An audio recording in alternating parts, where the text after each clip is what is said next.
Hello everyone, welcome to Techshan math. आज के session में हम कोबोल से रिलेटेड कुछ और टॉपिक डिस्कस करेंगे, जिसमें हम देखेंगे कि कैसे कोबोल के अंदर मूव स्टेटमेंट का यूज़ होता है। इससे पहले हमने कुछ सेशंस में मूव का यूटिलाइजेशन भी किया था, बट वहाँ पे बस जस्ट हमने सिंपल वे में देखा था कि कैसे मूव को यूज़ किया या किसी एक स्पेसिफिक टास्क को कंप्लीट करने के लिए मूव का यूटिलाइजेशन किया था। बट आज के सेशन से हम एक ऐसा सीरीज स्टार्ट कर रहे हैं जिसमें हम मूव के हर पॉसिबल आउटकम को समझेंगे कि कैसे मूव यूज़ होता है, क्या क्या प्रोसेस हमें फॉलो करना पड़ता है। ठीक है।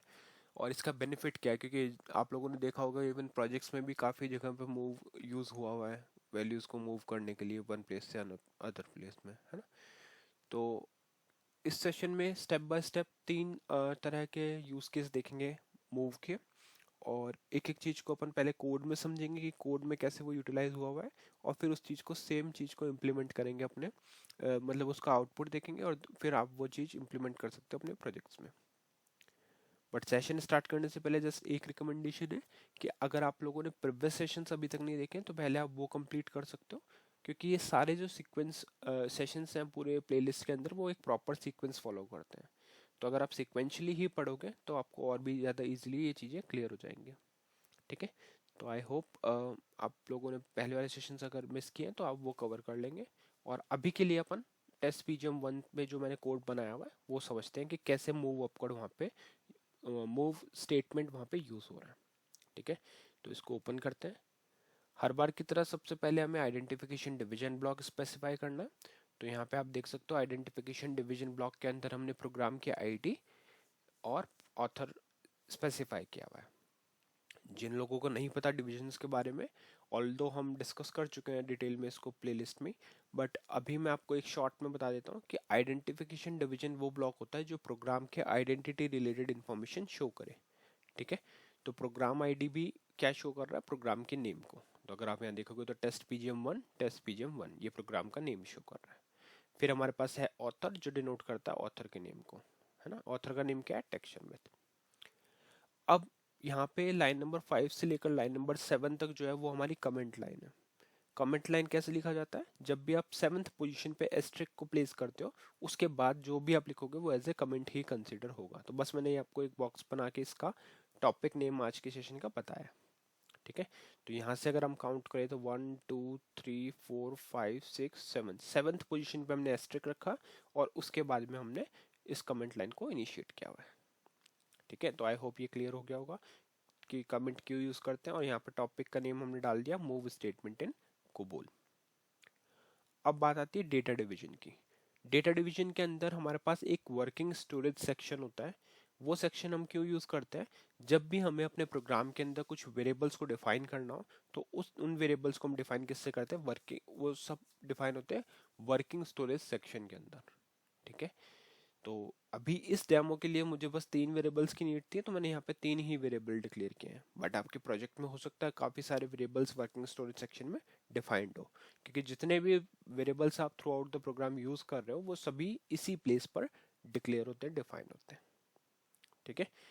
तो अभी हम क्या करेंगे, पहले रिक्वायरमेंट तो समझना ही है, बट उससे पहले हम वेरिएबल डिक्लेरेशन देख लेते हैं कि कैसे वेरिएबल्स हमने डिक्लेयर किए हैं।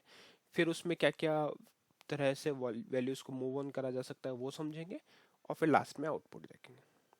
ठीक है। तो सबसे पहले बात करते हैं फर्स्ट वेरिएबल की, जो है यूजर नेम। तो यूजर नेम वेरिएबल को डिक्लेयर किया हमने लाइन नंबर 12 पे। और यहाँ पे अगर आप देखोगे तो सबसे पहले स्पेसिफाई किया हुआ है लेवल नंबर जो है 01, जो डिनोट करता है हायर डेटा हायरार्की को। फिर हमारे पास है डेटा नेम और अब वेरिएबल नेम। इससे हम क्या करते हैं, इससे हम यूज़ करते हैं जब भी आपको इस वेरिएबल को रेफर करना होगा आप यही वेरिएबल यूज़ करोगे। फिर है हमारे पास PIC जो डिनोट करता है पिक्चर क्लॉज को, X(20) जो डिनोट करता है अल्फा न्यूमेरिक 20 को। ठीक है।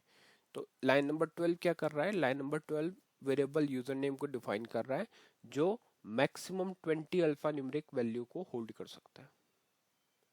उसी तरह से हमने नेक्स्ट वेरिएबल डिक्लेयर किया है, बट वहां पे इसका टाइप डिफरेंट है। अगर आप देखोगे तो लेवल नंबर हमने वही रखा है 01, जो डिनोट करेगा हायर डेटा हायरार्की को।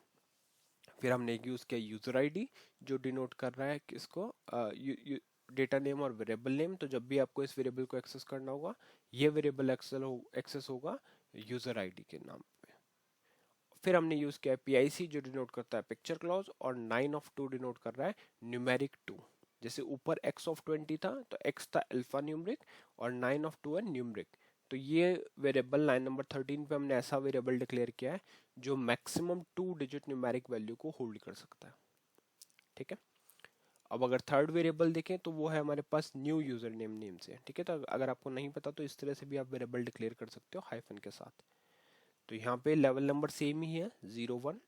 वेरिएबल का डेटा नेम या वेरिएबल नेम क्या हो गया, न्यू यूजर नेम। और यहाँ पे हमने स्पेसिफाई किया PIC जो डिनोट कर रहा है पिक्चर क्लॉज को, और x डिनोट कर रहा है अल्फा न्यूमरिक 20 कैरेक्टर्स को। ठीक है, तो ये जो तीनों वेरिएबल है हम किस लिए यूज करते हैं, ये तीनों वेरिएबल हम यूज करते हैं अपने इस प्रोग्राम को समझने के लिए। ठीक है, हमने ये कर दिए वेरिएबल। अब हम देखते हैं प्रोसीजर डिवीजन। प्रोसीजर डिवीजन ऐसा पोर्शन है जहाँ पे प्रोग्राम का मेन लॉजिक पार्ट आता है। ठीक है, तो अब हम तीन तरह से, मैंने आपको बताया था कि हम इसमें यूज करेंगे मूव को। तो फर्स्ट है move a literal to data item. तो जब भी हमारे पास कुछ लिटरल्स है, लिटरल्स मतलब कुछ भी कैरेक्टर्स है या कोई भी वैल्यू है जो आपको मूव करवानी है किसी वेरिएबल के अंदर, तो वहां पे आप डायरेक्टली भी मूव कर सकते हो। जैसे हम यहाँ पे लाइन नंबर 21 पे कर रहे हैं, तो आपको सिंपली क्या लिखना पड़ेगा, मूव। ठीक है, और मूव लिखने के बाद में ये, एक सेकेंड, मूव लिखना है और उसके बाद में डबल कोटेशन के अंदर आप वो वैल्यू पुट कर दोगे जो भी आपको मूव करवानी है, और यहाँ पे लिखना पड़ेगा टू, और फिर उस वेरिएबल का नेम जिसमें मूव करानी है। तो कोबोल में सबसे बेटर चीज यही है कि आपको यहाँ पे स्टेटमेंट की लाइन रीड करते ही पता चल जाएगा कि हो क्या रहा है। तो आप यहाँ पे रीड कर सकते हो मूव शर्मिट टू यूजर नेम। तो ये शर्मिट टेक्स्ट जो है इसको मूव कर रहा है किसमें, यूजर नेम वेरिएबल में। ठीक है, जैसे ये मूव हो जाएगा उसके बाद में हम इसको डिस्प्ले करवाएंगे, display user name, just show करने के लिए कि वो वैल्यू मूव हुई या नहीं। ठीक है, नेक्स्ट हमारे पास है move a numeric literal to numeric data item. ठीक है, ऊपर तो हमने देख लिया कि कैरेक्टर्स कैसे मूव हो रहे हैं। अब सपोज हमारे पास कोई न्यूमेरिक डेटा है, जैसे यहाँ पे आप देख रहे हो यूजर आईडी हमने न्यूमेरिक बनाया, क्या इसमें भी न्यूमेरिक वैल्यू मूव कराई जा सकती है? तो बिल्कुल, इसमें भी हम मूवमेंट करा सकते हैं न्यूमेरिक वैल्यूज का। लाइन नंबर 27 वही कर रहा है। लाइन नंबर 27 पे हम कर रहे हैं मूव 1 2 3 टू यूजर आईडी। तो ये क्या करेगा, 1 2 3 को मूव कर देगा यूजर आईडी वेरिएबल के अंदर, और फिर हम इसको डिस्प्ले करवाएंगे, डिस्प्ले यूजर आईडी। ठीक है, तो ये जब लाइन दोनों एग्जीक्यूट होंगी तो इसमें जब हम इसको प्रिंट करेंगे यूजर आईडी को, तो 1 2 3 इसके साथ में प्रिंट होगा। ठीक है, नेक्स्ट है हमारे पास move a value from one data item to another. अब सपोज आपके पास एक वेरिएबल में वैल्यू ऑलरेडी स्टोर्ड है और हमें क्या करना, उसी वैल्यू को कॉपी करना है किसी और वेरिएबल में, है ना। फॉर एग्जाम्पल अगर अभी आपको यहाँ पे सिनेरियो समझाऊं, तो हमारे पास दो वेरिएबल है, एक यूजर नेम से और एक न्यू यूजर नेम से। तो सपोज यूजर नेम में जो वैल्यू है वही हमारे को चाहिए न्यू यूजर नेम के अंदर। तो उस केस में यही हो रहा है, मूव कर रहे हैं वैल्यू को वन डेटा से अनदर आइटम डेटा में, अनदर डेटा आइटम में। ठीक है, तो उसके लिए क्या सिंटेक्स फॉलो करना है, सिंपली आपको लिखना है move user name to new user name. तो अब ये क्या करेगा, जो वैल्यू यूजर नेम में स्टोर्ड है उसको डायरेक्टली मूव कर देगा न्यू यूजर नेम वेरिएबल में। और सेम चीज अगर आप चाहो तो न्यूमेरिक के साथ भी कर सकते हो। यहाँ पे आपको न्यूमेरिक दोनों वेरिएबल आप न्यूमेरिक मेंशन करके उसका मूवमेंट करवा सकते हो।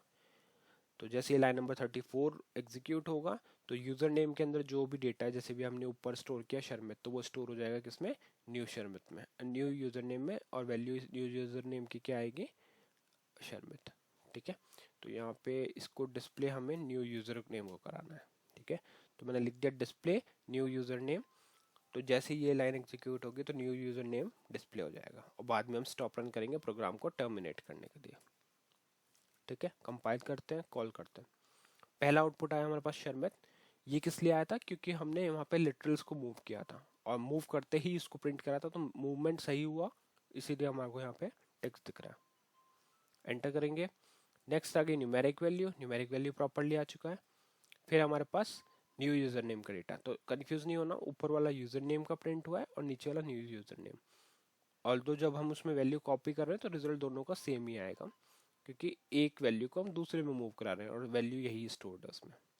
ठीक है, तो इस तरह से हम इन वेरिएबल्स को मूवमेंट करवा सकते हैं मूव स्टेटमेंट या मूव कीवर्ड कोबोल के साथ। ठीक है, तो आई होप ये पूरा क्लियर हुआ होगा आपको। नेक्स्ट सेशन में बाकी टॉपिक डिस्कस करेंगे। So thank you for watching texture math.